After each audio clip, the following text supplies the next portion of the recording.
from coming from all sides, once you kind of look at it, I'm like, yes, I understand why plant-based diets work.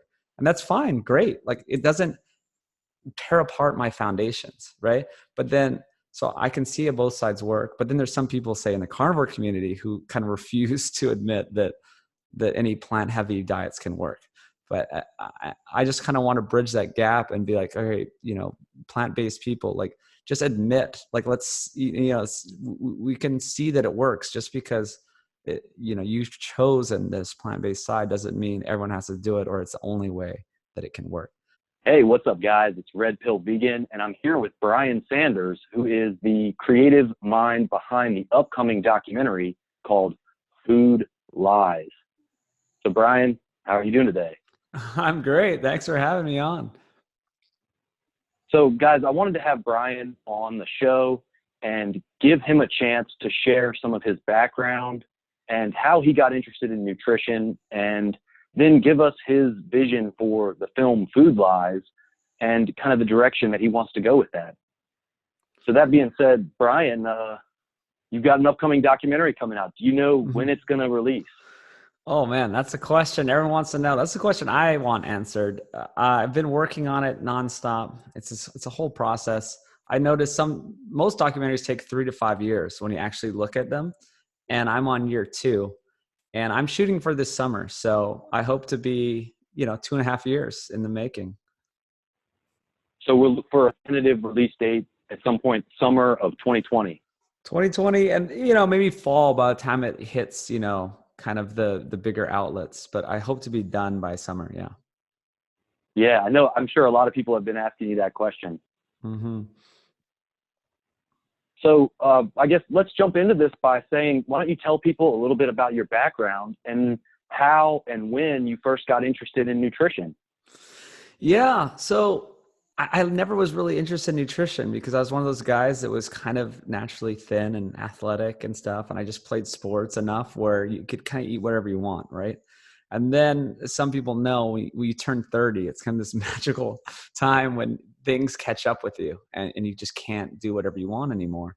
And that was also the same exact time my parents got really sick. So my mom had Alzheimer's and my dad, he told me, he's like, well, I have prostate cancer, and he's dealing with that. And so, over the next couple of years, basically I lost my dad, and my mom is just in the stage of Alzheimer's where she's unresponsive. So this hit really hard. And, those are two where they're no one really associates them with diet. They're kind of like, oh, there's these genetic things, or we don't know how this cancer works or how Alzheimer's works, or, just genetics, and I'm screwed. And so I kind of started looking into this stuff. My friends started, sharing some content with me. And yeah, I kind of went down the rabbit hole of just looking at diet and nutrition and all that stuff, and how you can, you can just affect your destiny with those, which sounds probably like what the whole vegan community is doing too, right? It's taking nutrition and taking their life in their own hands. Yeah, a lot of people have that goal. And I think a lot of us are spurned into action by things that happen in our own life, whether it's with our own health or with the health of our loved ones. And that's really one of the biggest motivating factors. Definitely. Yeah. And yeah, it's just a wake up call. It's like, how can I do this daily? Like what can I kind of have these like short-term, long-term, medium-term things where it's like short-term, you want to look fit, right? You want to look good. You want to feel good on a daily basis. And then medium-term, maybe some people are like, oh, I want to, I have this trip coming up and I want to be fit, or like, some kind of like health goal. And then there's like the long-term. It's like, well, then how do I want to be when I'm 90, And those are the hardest to kind of stick to because you're like, it's so far off. But I kind of try to think about all of those. It's like we are living longer, but the span of which we are healthy is getting shorter. Exactly. Yeah, it's too bad.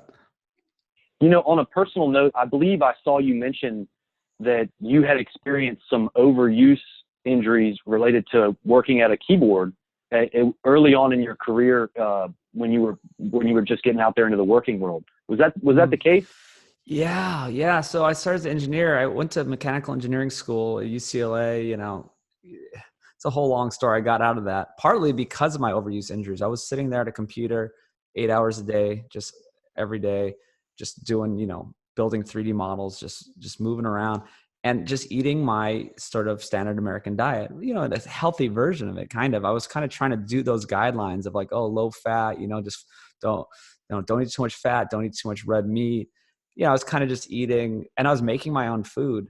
I was just eating a lot of grains and rice. I'm from Hawaii, so I'd make, every meal you just make rice, and you'd have, whatever. Just so I'd be like lean chicken and broccoli and rice. Like, I mean, that's like a bit of an extreme example of, that's like kind of like the bodybuilding type diet, like lean chicken, broccoli and rice. But I was just going down that path, but I was kind of becoming skinny fat where like I didn't have a good muscle mass, and then I had like kind of a belly.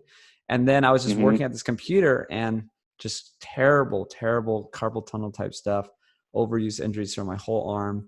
It got to the point where I had a cast on. So they actually put my arm in a cast. It was so inflamed. I tried everything. Yeah. Tried every mouse, every type of, device to use a computer. And I just had to get out of that world. And it's been plaguing me for 8 years. It plagued me for 8 years, from 2010 to 2018. And then I finally, skip ahead to find this sort of way of eating that was this sort of ancestral diet. We call it, kind of high fat, low carb. And then it finally went away after a few months of really doing it. And I didn't really believe it. And, I was like, whoa, wait, I don't have these pains. It's so crazy. I thought this was just how my life was going to be. Right. And then I remember, because of the Super Bowl almost exactly 2 years ago, right? It's coming up. So I had all these people over, we had a big Super Bowl party, and I started eating this sort of like processed food type chips and, mac and cheese and that type of stuff. And it came back. I remember that. And all these pains came back because I kind of had the leftovers, and I ate it for a few days, and then I cut it out again, and it went away again. So that's kind of my little anecdotal story. For people watching out there, those jobs where you sit at a computer and you use the keyboard and the mouse all day, they are torture if you do them for a long period of time. And I wanted to ask, do you think there was an autoimmune component to that pain and the inflammation that you were experiencing during that time? I mean, it could have been. I never really thought about it that much. I've never gotten tested for anything, but I've always been able to eat anything, and I've never really had other issues. So I just think there's these kind of like refined grains, like there's just something there, there's something there with the way we process foods. And, I don't know if it's gluten, like I'm not gluten sensitive at all, but maybe we all are a little bit gluten sensitive. I used to make fun of people. I mean, before I knew anything, I'm like, oh, or like not people, but that concept of everyone's like, oh, I'm gluten free. Then I'm like, oh no, I think that's a thing, Now, and I think maybe, that just stopping eating that type of stuff, just, it just works. It could work for anyone, who knows? So there's an interesting synergy between your experience and my own, because I also had a job in e-commerce where I was using a keyboard and mouse for the work week. And it led me to overuse injury. And that spurred me on to just, try to discover a diet that would lower inflammation. And it eventually led me to the low carb, high fat lifestyle, which was something that I was a big proponent of before I got into plant-based nutrition. And so it's just interesting because this is a similarity that I think we both share. And when I heard you say that in an interview one time, I really connected with that. And I think it's interesting because really when you start looking at nutrition, you see that people tend to go in one of two directions when they start cleaning up their diet. Now there is that middle ground kind of bodybuilder, the bodybuilder chicken and rice and broccoli diet, which I think that's kind of the middle ground. And what happens is that most people choose a path that goes either in a high carbohydrate, low fat direction or a high fat, low carb diet direction. And so you see, it's almost that choice. People come to a crossroad and they tend to that's when they tend to make their formative decisions about health and the direction that they want to take their life. and in terms of eating. And I find that very fascinating that we shared that as a past kind of synergy in our own journeys. And I'm glad that you found a way of eating that helped you get out of that trap of the pain. And there's almost, when using a computer causes you pain, it almost creates a trauma cycle where you don't want to connect through the computer and you don't want to do your job. And it's a very defeating cycle. And for anyone out there that sees this, people like Brian and myself, we're lucky to have experienced a way of eating that has helped us move forward from that. And that's the kind of thing that we want to share with y'all. Yeah, no, it's a really hopeless feeling, because if you think about it, you realize that computer use is part of the rest of your life. And so if you're like, well, if this is hurting today, each day it's maybe getting worse or staying the same, how am I going to survive the rest of my life? How am I going to have a career? How am I going to do anything? It's really scary, actually. So what time frame was it when you were originally getting interested in nutrition? Well, so this was 5 years ago, 6 years ago. It's like, so I'm 36. So yeah, it was right when I was turning 30. So yeah, I've been slowly on this path for 5 or 6 years, researching this, studying this side. And yeah, I got really serious about it 2.5 years ago, starting to make this film and, start this process. Okay. And then in your journey towards this lifestyle, were there any specific people that you connected with that really helped you kind of figure this out? Well, my friends did. I think it's great to always have, not only did they help expose me to this information, but they helped me live the lifestyle. If with any kind of lifestyle, if you have everyone working against you, it's really hard to do. But when you have, it's kind of like a support team around you. And so that was really helpful. But yeah, I kind of got into the world of like Mark Sisson. I guess he's probably my first big influencer, read his book, The Primal Blueprint, and it started really making sense to me. So I like that evolutionary approach. Yeah, Mark has been around in the scene for a long time, and he was somebody that I was influenced by before the YouTube scene had really propped up. Mark had a very thriving blog called Mark's Daily Apple, and a lot, I think most, if not all of his posts are still available on that blog. And it was definitely something that guided my hand in trying to figure out my own path at that stage for myself as well. Yeah, he's great. Actually, could I ask you a question? So yeah, what happened? So you started out down the same path as I did, and you tried the high fat, low carb. What changed?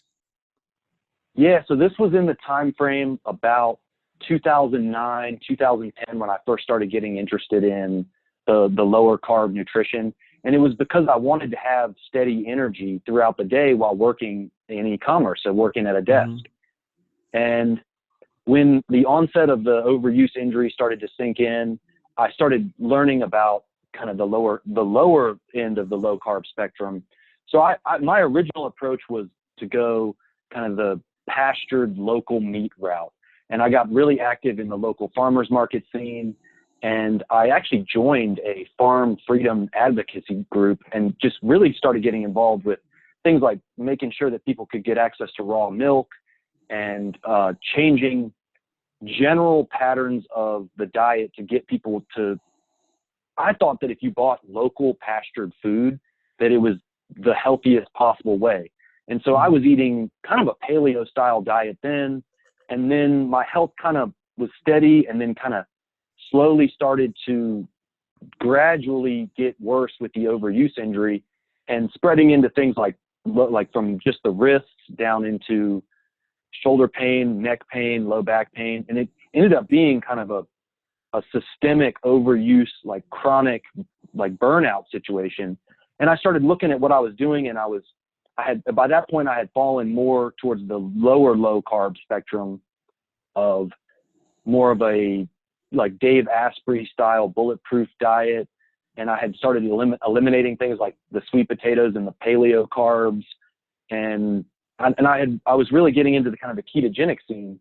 And then what ended up happening was, as I kept going further and further down, I kept getting to low carb. I kept getting more burned out. I started heading towards symptoms of pre-diabetes. And then I tried cycling carbs back in a little bit. and it made it just very difficult to assimilate that food. And I found myself just unable to recover from workouts. And then eventually I got to a point where I didn't know, I had invested so much time in going the route of like healthy, low carb foods that I really didn't know what to do. And then eventually I found plant-based nutrition. That's going to have to be a story for another time, because my path on that is like the reverse of what everybody else does. I started at the end and then eventually found the whole foods plant-based nutrition, but we'll save that for another chat. Interesting. But I think what's important here is that even if we each found a path and the path is different, it seems like the path that we chose is working for each of us in a different way. And that's why I wanted to share this opportunity with my viewers to show you guys out there watching at home, hey, there are people out here who are doing this low carb, this pasture raised, this ancestral diet, and they're seeing the benefits that are motivating them to not only make the changes in their life and for the people around them, but to share this on a broader scale by connecting with people and building a basis for something like this film that you've got coming. Yeah, no, I think it's super important that we should not be on opposing teams. You know, it kind of is. There's some guys in our space, like the Dr. Sean Baker type people, who are making it a war. And I'm not interested in that. I'm interested in not having my right to eat meat taken away, but I'm not interested in making war, because I think we have way more in common than we disagree on. Really, because when you get down to it, we both want to feel good. We want to have good energy. We want to eat a diet that is sustainable and all, you know, for ourselves and for the environment. We want to do all the same things, right? We have the same goals. And we also have a lot of commonalities in that we're eating whole foods, right? We're talking about how we're even just making it a top priority in general, right? For most people, if you look at 90% of the US, or maybe, you know, developed countries, they don't really care what they eat. It's kind of just like, oh, food is delicious, I'm going to eat this food.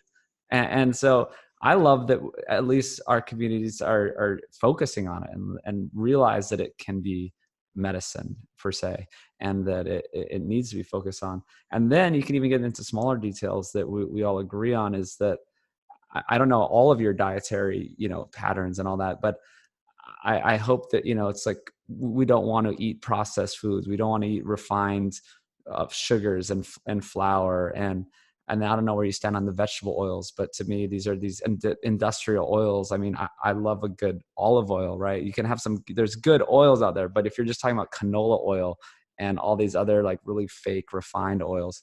So to me, you know, I found a lot of commonalities with some plant-based people because we believe in the same thing. That's one of the things that I noticed was a striking similarity between the plant-based movement and the health-oriented low-carb movement, was that both sides are saying you need to cut out the oils from your diet, especially when we talk about the oils that they make like chips and the stuff that's fried. Mm-hmm. You know, those oils are destroying of health, regardless of whether or not you choose to eat vegetables and quinoa, or whether or not you choose to eat a steak and some Brussels sprouts. You know, mm-hmm. You really want to avoid the oils that come with most, and that's the oil that's in most processed food. Mm-hmm. And when we talk about processed food, we're talking about things like chips and baked goods that you would find at the store, tortilla chips, and the list goes on and on.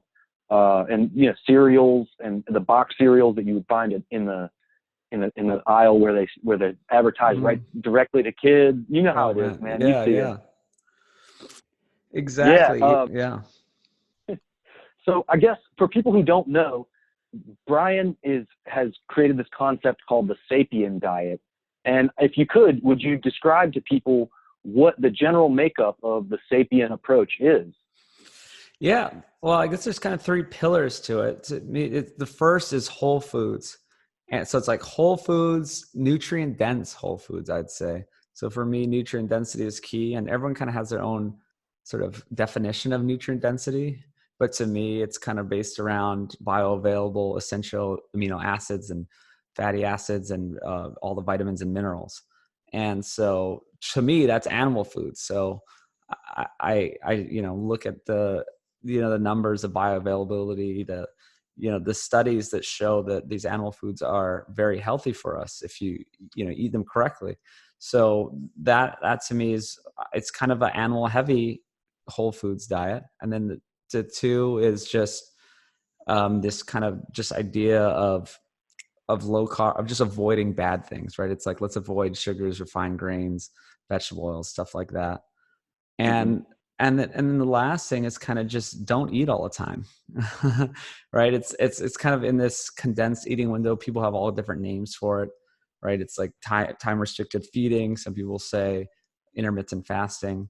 That can have all kinds of definitions. But I kind of believe in this. Like, I don't think it's great to wake up and start eating until you go to sleep. A lot of people just are eating these, especially the bad foods. I mean, maybe you could do that if you're eating all plant-based foods, right?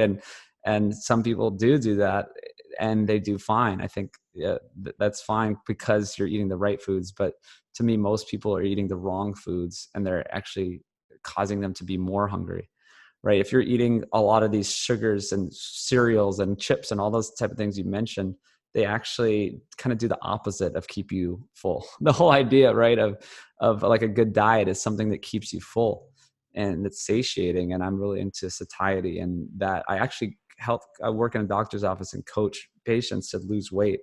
And it's really all based around satiety. What foods are going to keep you full so that you're not eating all the time?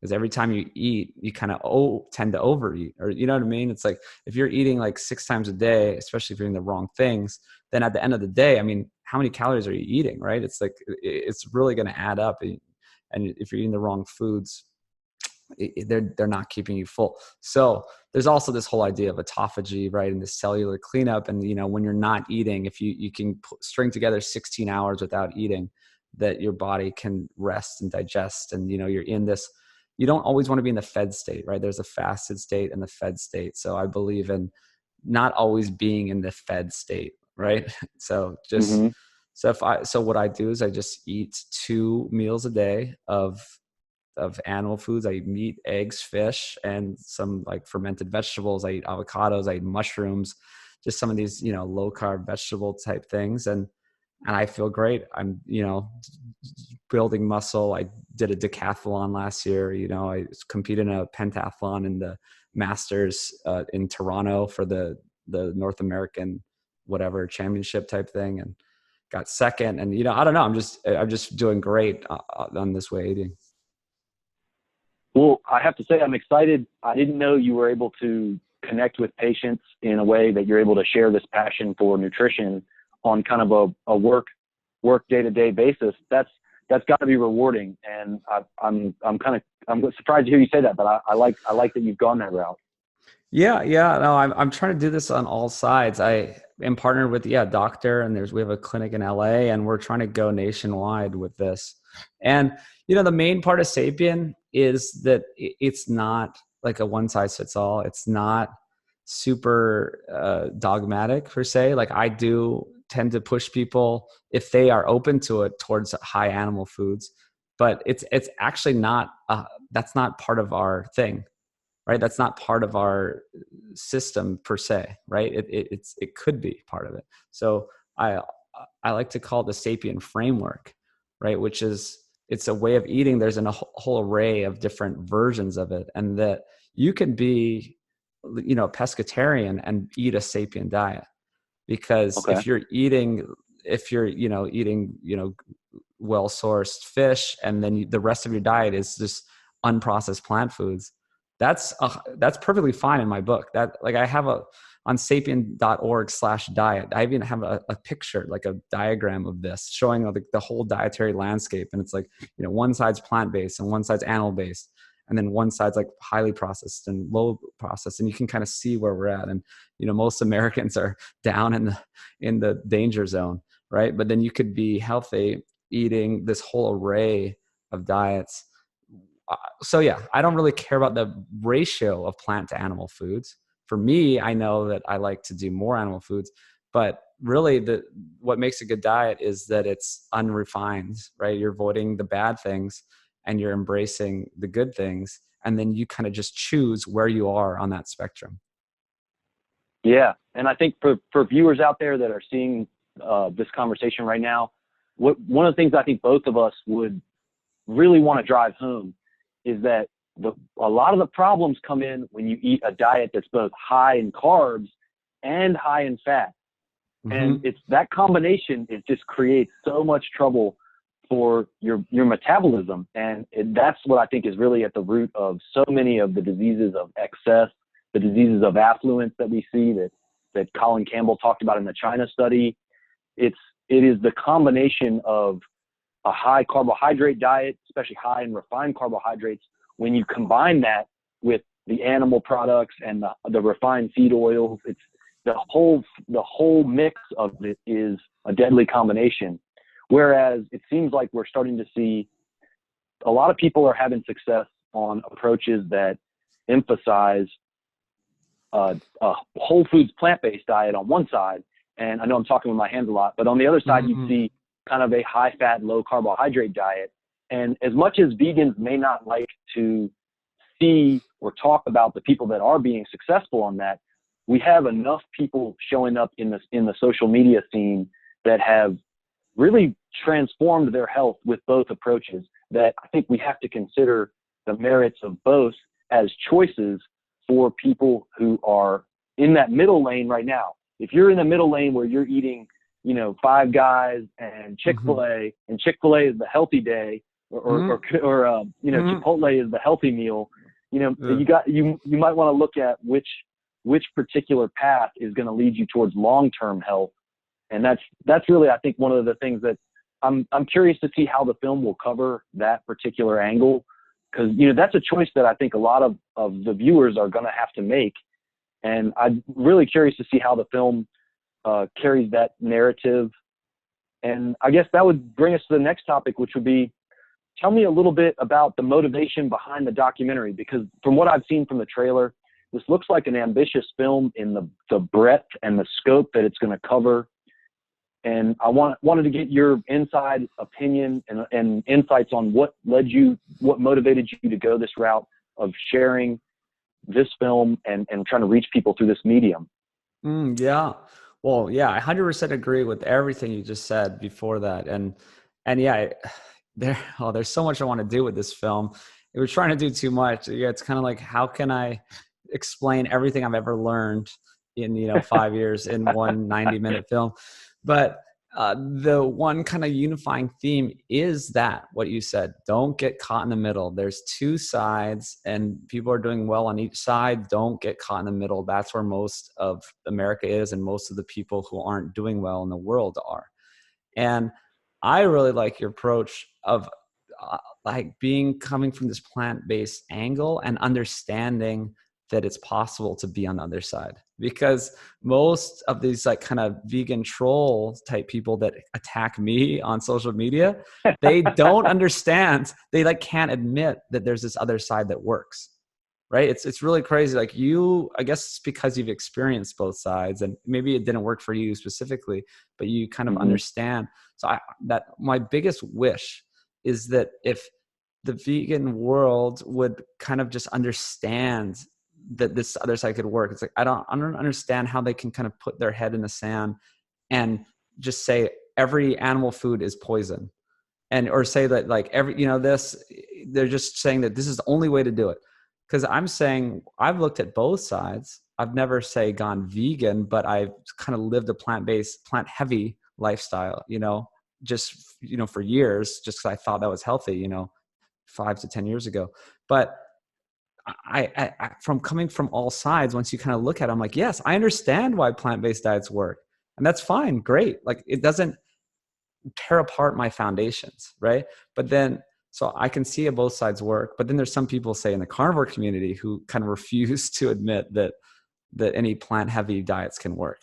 But I just kind of want to bridge that gap and be like, okay, plant-based people, just admit, let's, we can see that it works. Just because you've chosen this plant-based side doesn't mean everyone has to do it or it's the only way that it can work. So that's kind of the film I wanted to make. So you're talking about these motivations, and so yes, I have personal motivations because of my family and my health journey and stuff like that. But my biggest motivation is trying to demystify nutrition in general, because it's so confusing. Mm-hmm. So confusing. And if I could just get people to understand food, and for one, understand that it's necessary to focus on it, and this is how you can have long-term health, right? So it's like, it's not just genetics, it's not just pills, you know what I mean? Like, there's food matters, but then also then what do I do? What do I eat? Because that's super complicated, because every magazine, every news outlet, every news program is saying the opposite thing, whether it's the same opposite news program saying opposite things, or the same news program saying opposite things on different days, which is what happens because no one's looking at the unifying themes of nutrition that we've just been talking about. No news show or mainstream outlet has ever said what you and I have just said. They have not said, Yeah. hey, you can be healthy on either side. It's these dietary patterns that matter. It's the whole foods. It's the avoiding the refined things. Like, that's not a message that's been told. So my main goal is to tell that message and put it in a really easy way to understand. And I also want to say, it's like, I may be in the quote keto community or whatever, but I've never said I'm keto. I've rarely used the word keto. And I make people think I'm carnivore all the time. I've never said I was carnivore. Yeah. I've never used the term carnivore. It's crazy. If you could go back and look at all my posts and all this, I actually never say keto or carnivore. It's kind of funny that people just assume.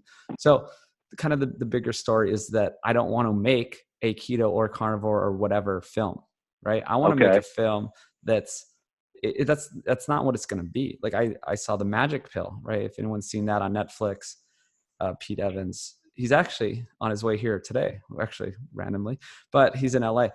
He made a film, and it was like a keto film, it's like, this is the keto diet. And it was like a pro keto film. It's like, I want to make a film that explains nutrition, explains why people do well.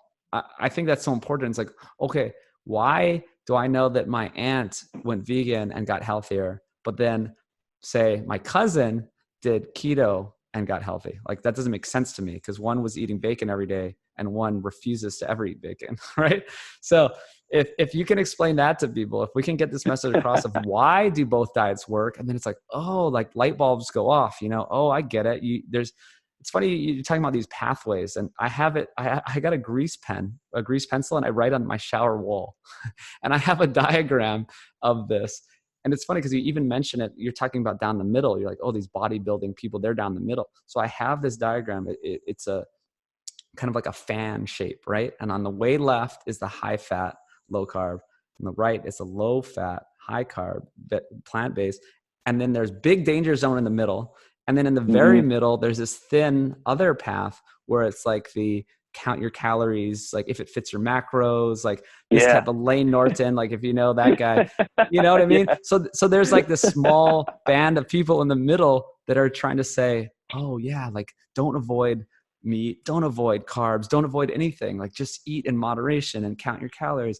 And that's something that I don't personally believe in. I don't think we need to be counting our food and weighing our food and doing all this. But if you tend to eat carbs and fat together, it's kind of hard not to overeat. And there's another story here about not only does it cause metabolism problems, right? If you're eating high carb and high fat at the same time, but it's also overeating problems, right? These foods that are so delicious that are high in fat and high in carbs together are very easy to overeat. And that's why both our communities can do well. That's a big reason, is just because we're not eating carbs and fat together. So I don't know about your personal thing, but I know a lot of plant-based people, they're like, yeah, I don't count calories. I don't do anything. It's just I naturally eat and I'm naturally full. And that's what happens if you go on either side of this spectrum, right? So kind of I'm talking about this all these things kind of combine into how to eat, how to look at food, how does food work?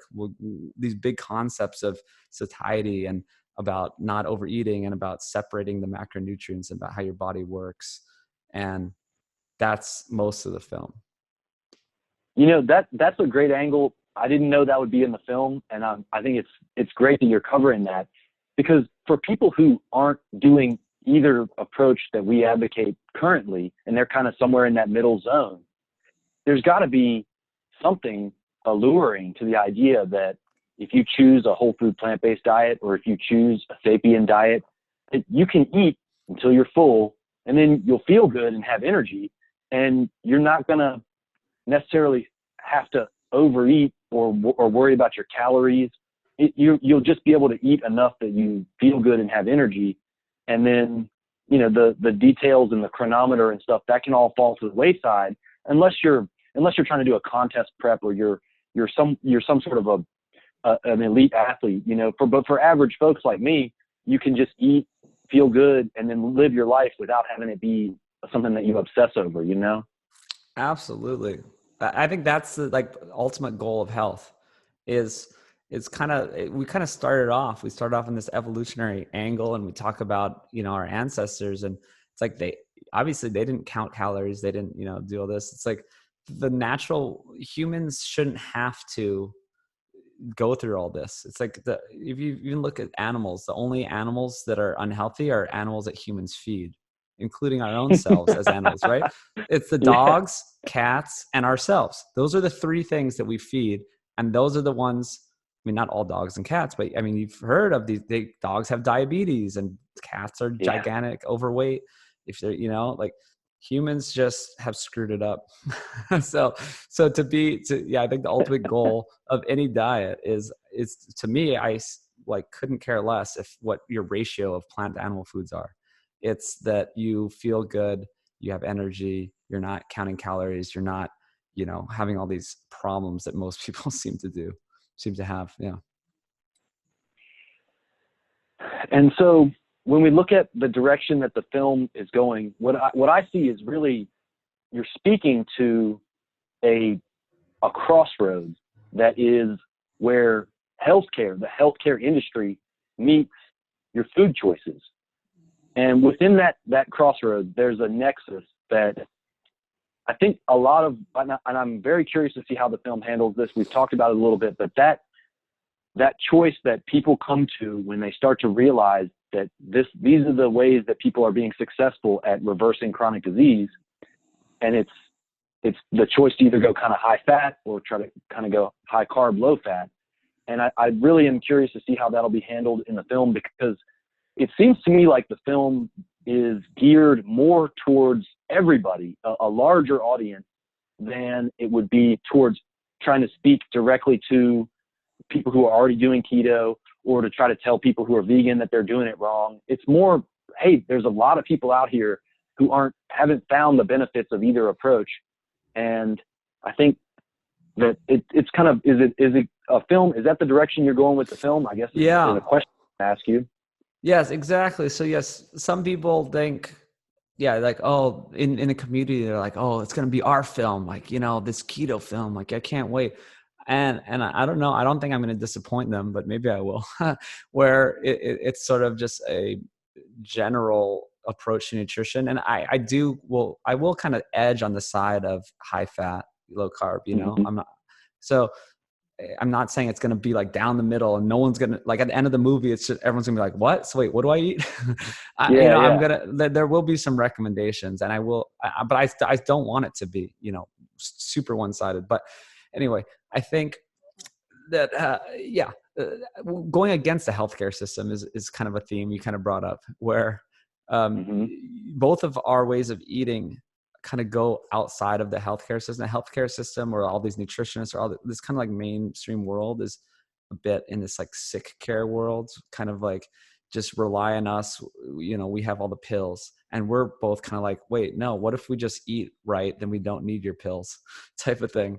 And that's kind of an angle that we're doing. And a lot of people don't realize if you have diabetes, type 2 diabetes, and you were to start eating either the way that Brian eats or the way that I eat, you would need to be under medical care, because you would have to change the medications and stuff. You couldn't just keep taking the pills and the shots, like insulin. The way that we eat it has a powerful effect on the way that your body handles the nutrients and your metabolism in general. And yeah, man. So I think it's very interesting to hear some of your goals and directions with the film, and also your own personal insights into going into creating it. What kind of research and resources does it take? I mean, you're about 2.5 years into getting this film off the ground. I know it's a lot of work. Maybe you could tell people kind of what goes into this behind the scenes. Yeah. It's been, well, I mean, I had to quit my job. I basically just went off on my own. I saved up some money, but it was a scary road. I didn't have income. I still like barely make money, but I kind of just wanted to do it. And I'm just, yeah. So that's one thing. You got to go all in. I basically do this. Luckily, I also am unmarried. I don't have a lot of, other things on my plate, right? This is it. Like, I just do this. I do it, like 10 hours a day. Like, it's not like I'm going insane, like beating myself up for 10 hours, but I mean, I definitely usually work on this kind of stuff for 10 hours a day, do it on the weekends for maybe another 5 hours, something like that. So yeah, it's your passion.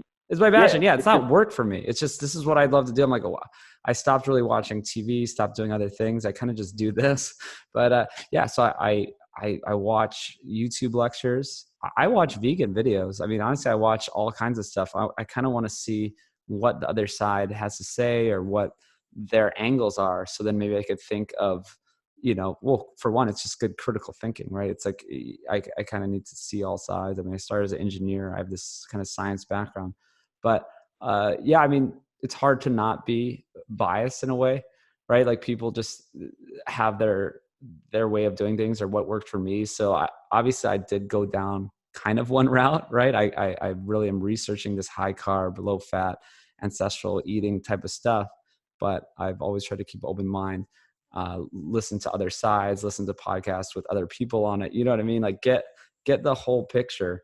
And I go to different conferences. I don't know. It's just constant. I'm just doing it at all sides, just looking at, dig into a lot of studies, learned about how to read the literature and research, and yeah, just keep it open mind. Actually, I'll share a quick story. I kind of did go down this path. And I think last year, maybe a little over a year ago, I was kind of just trying to make a keto movie almost, I kind of just was like, I'm going to make this movie. It's, you could call it an advocacy film, right? It's like, we're going to advocate for this type of diet. But I came to this turning point with a woman named Denise Minger. I don't know if you've heard of her. She wrote a book called The Death by Food Pyramid. She's an ex-vegan. She lived vegan for a long time, and her health failed, and she started eating meat again. And she eats a really interesting diet that's actually very plant-based, but then she'll eat like liver and oysters and these really nutrient-dense animal foods with tons of B12 and iron and zinc and iodine, all these different things that are hard to get from plant foods, right? So she's eating a high carb, kind of pretty high carb, low fat, plant-based, but with oysters and liver, beef liver. I was like, that's really interesting. And she's doing great on it. And I'm like, that's part of the Sapien diet right there. That's a Sapien framework. She's not eating sugars, refined oils, and refined grains. So for one, she opened my eyes to this new way of eating, but she also kind of opened my eyes to looking at both sides of things, like not getting caught in the middle. I think I watched her presentation. She called it like the swampland, right? The swampland was the middle where everyone is, and that the people on either end are doing okay. So yeah, that was a real game changer for me. So you've mentioned Denise Minger. In the trailer to the film, it looks like you've got Dr. Baker. It looks like Tim Noakes. And could you share with us some of the other guests that I know some people are going to end up on the cutting room floor, so you don't want to say everybody's name. Will you give us another little preview and tell us who else is going to be in the film?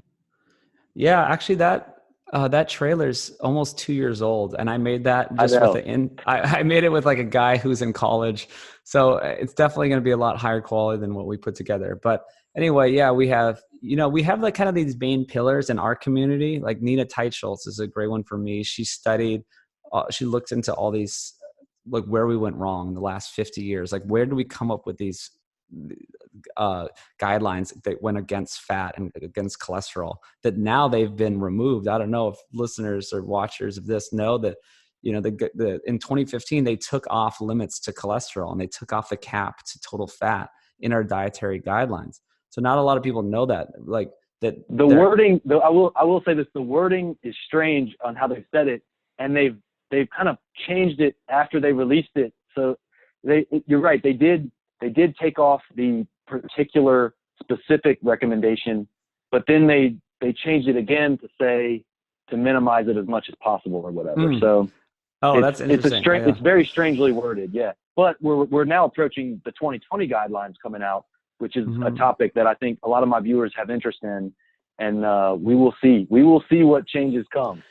I'm very interested, but yeah, Nina Teicholz is definitely like kind of working on those, and is going to be active in that 2020 guideline type of thing. Yeah.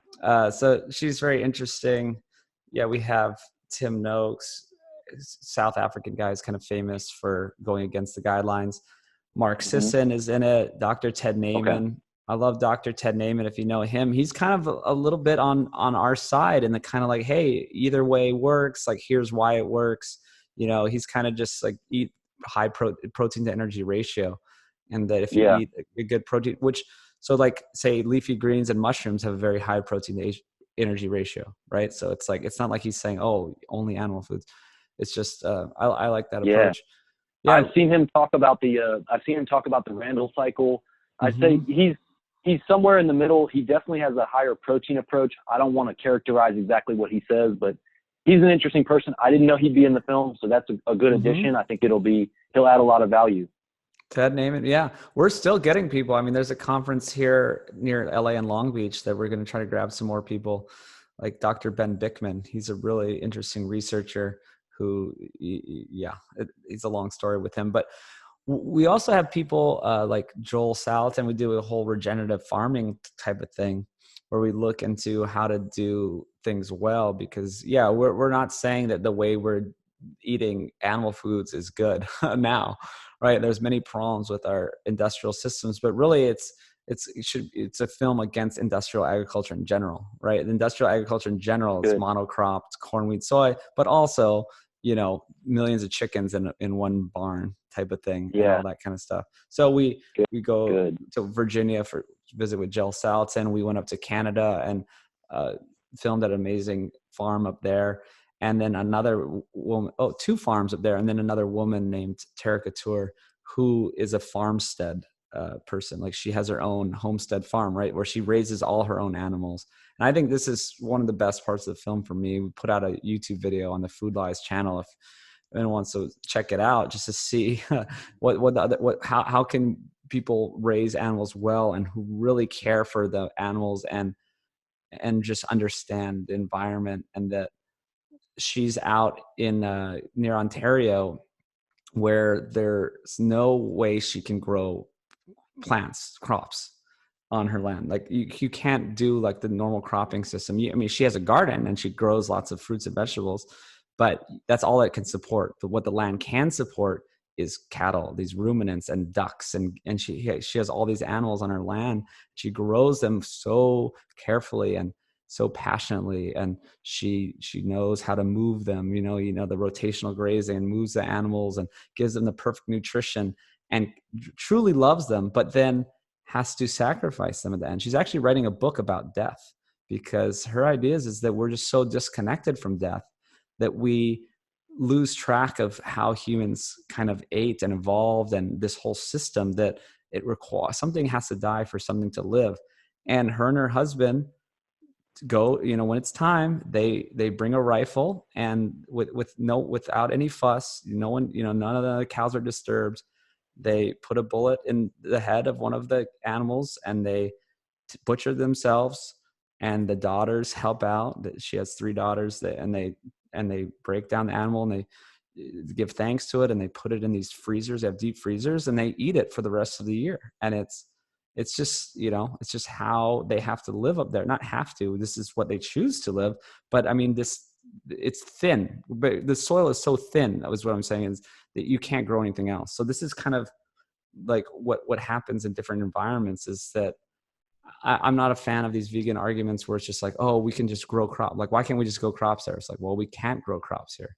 And so not only is the soil no good or it's too thin, it's just rocks beneath it, or I forget what it's called, but it's a shield, the Canadian shield. It's just pure rock. But also throughout the forest, she has her cows moving throughout the forest. And so they're just kind of eating things between the trees. And what is she supposed to do?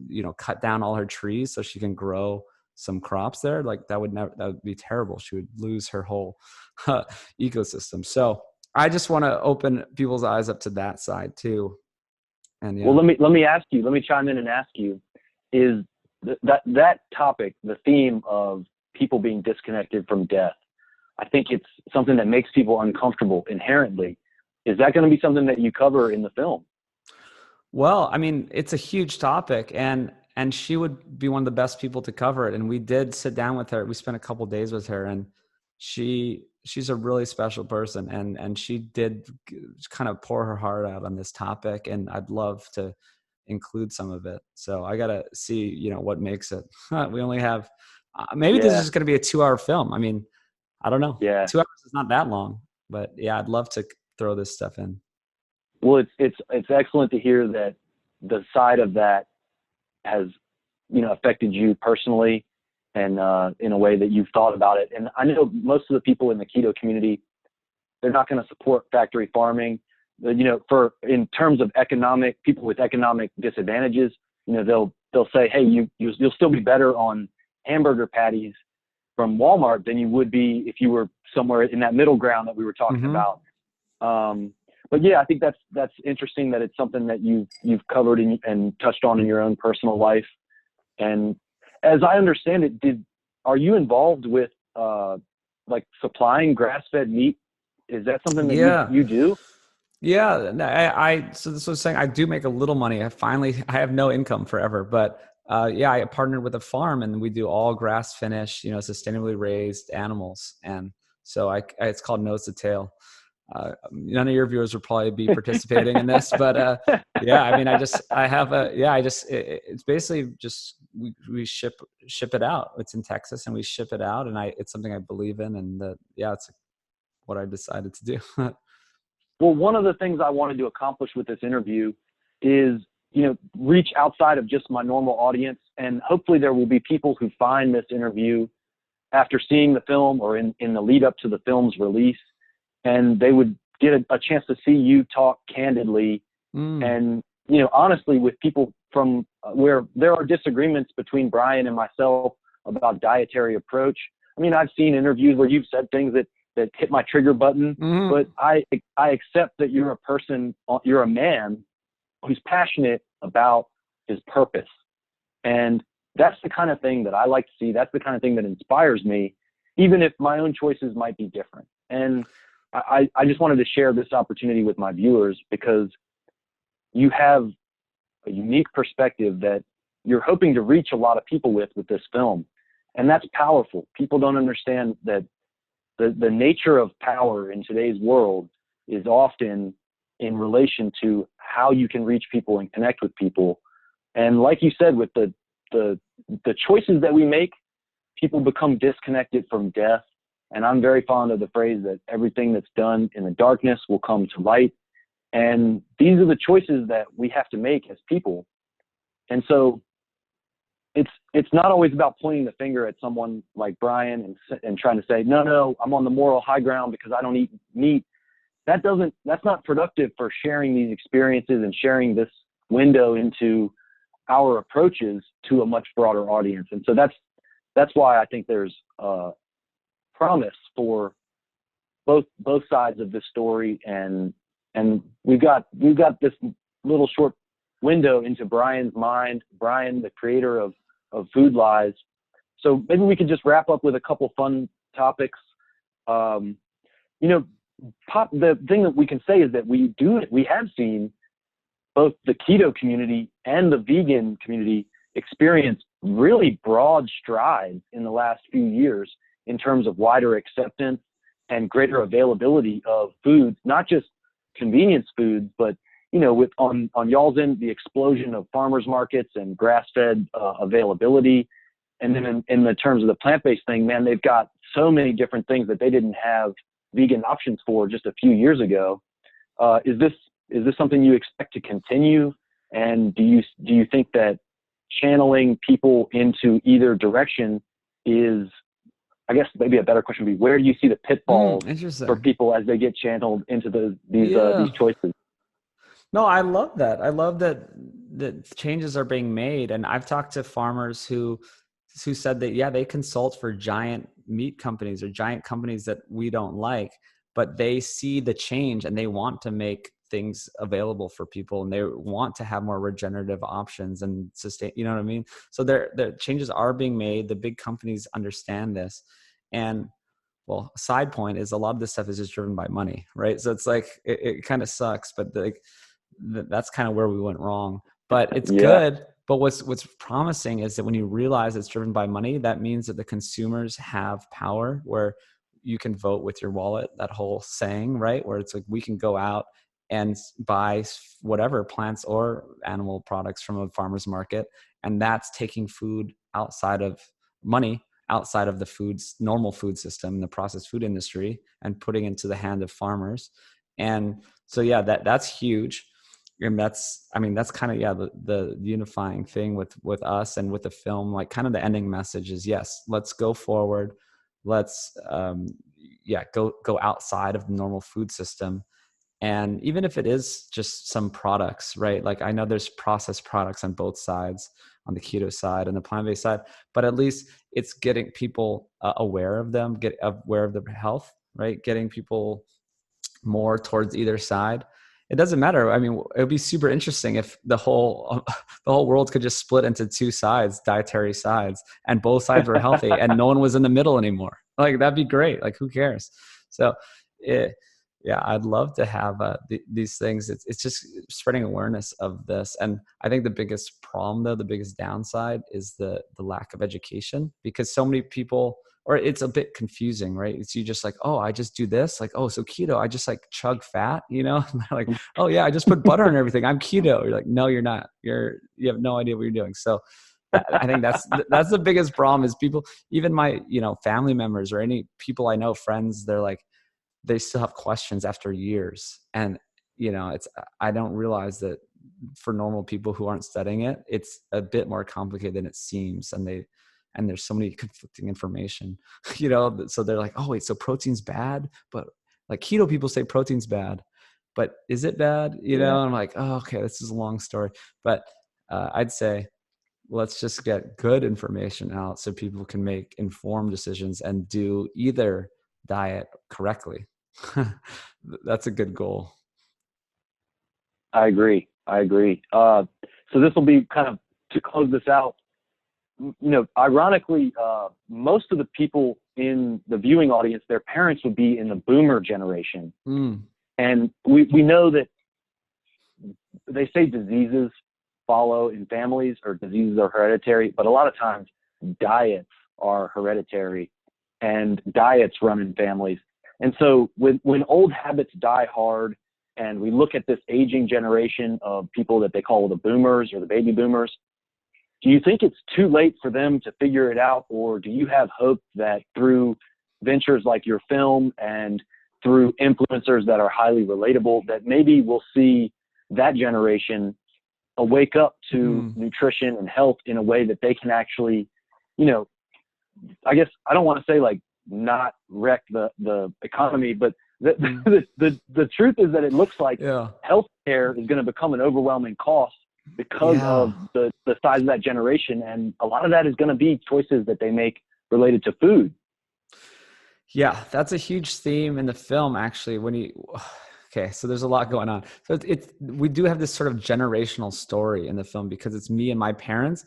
And I believe that these bad recommendations we got led to their ill health, right? Because the bad recommendations kind of like low fat, once low fat guidelines came in, then all the processed foods came in.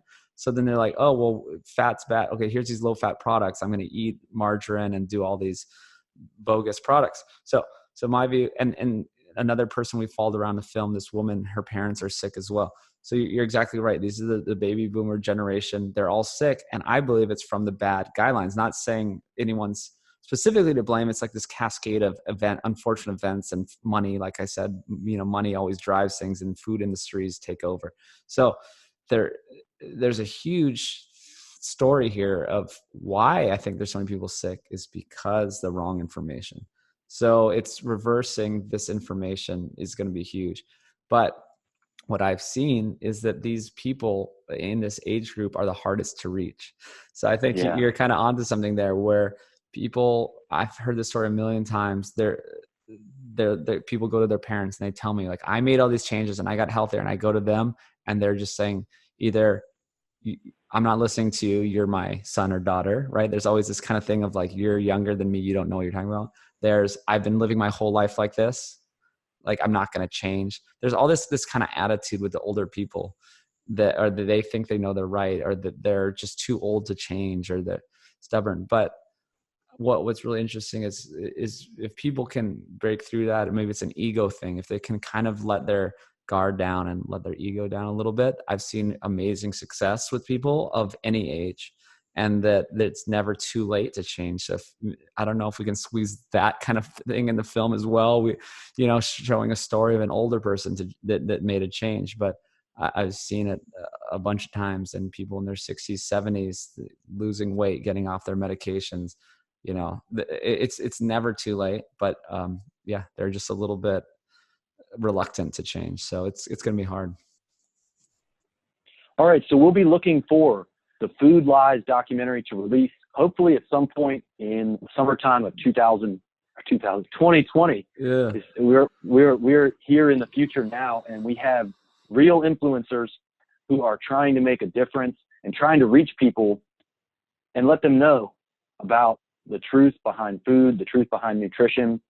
And what we're going to see is we're going to see the changes that we're supporting really grow in the next few years, whether it be on the vegan plant-based side or the ancestral ketogenic side of it. All I know is that this is the direction that is going to lead people to better health outcomes than what the current everyday diet that most people are eating, even if it's the healthy version, like you said, the low-fat guidelines diet, but you throw in the Chick-fil-A and you get the Maggiano's pasta. I probably shouldn't name companies. I'll get crucified for this, but you know what I mean? If you're in that middle ground, that's the trouble spot. And so we're going to see what happens. And I wish you the success of the film, and I hope it reaches people. Even if you get a lot of people from the vegan community who disagree with you, I think that that's the kind of thing that spurns dialogue and spreads these messages out there, and the ripples in the pond reach more and more people. And it'll be up to people to choose which side or which approach they decide to take. And so I appreciate you sharing the time with us today. Why don't you let people know where they can find you and where they can find out more about the film, and what other avenues you're taking to reach people in the future? Yeah, first I want to say thank you so much for having me on. I didn't even think about this. It's kind of bigger picture that I really appreciate it, though, really, that there will be such a backlash. And I really hope people can watch this video, and I'm going to lead people to this video to say, hey, there's a real person behind this film. I'm not some like meat industry shill or something. It's you know what I mean? Like there's so many things that people throw around online and say that I'm a bad person, or that I'm funded by, some kind of industry, or, it's like, even me being part of a grass-fed meat operation, this happened 5 years after I realized meat was healthy. Then I decided to get into this business on we're a small farm. It's just like, it's a family ranch. And you know what I mean? It's like, just because I got into business with a family ranch in the last year doesn't mean I'm funded by the meat industry, or you know what I mean? It's almost like a plant-based person opening a plant-based restaurant or line of products, of course, because they believe that plant-based is healthy. So they start something, right? So yes, I have no money coming in. I have no outside money coming in from any company, anything. It's all, this whole film is funded by individuals. And I lost tons of money, spent all my own money. And then, after a couple of years of that, got into business selling grass-fed sustainable meat, which I believe in. So I just really appreciate you letting me talk about this and get my side across. And hopefully, I won't get too much backlash. And I'm at Food Lies everywhere. You search Twitter, Instagram, YouTube, just search for Food Lies. I should be the #1 result, and sapien.org. You can find out about other stuff there. Okay, guys. So one of my plans in the future is to do a couple more videos about this film once it releases. And I will also be showing you guys out there, if you watch this video till the end, then I'll give you a preview. I will be doing some stuff talking about some of the things that Brian has said in the future, and some of the things Brian says you might disagree with. So if you want to see some more from Brian Sanders and some analysis from Red Pill Vegan, then go ahead and click on the thumbnail that pops up right now. All right, y'all know what time it is. Red Pill Vegan. Next.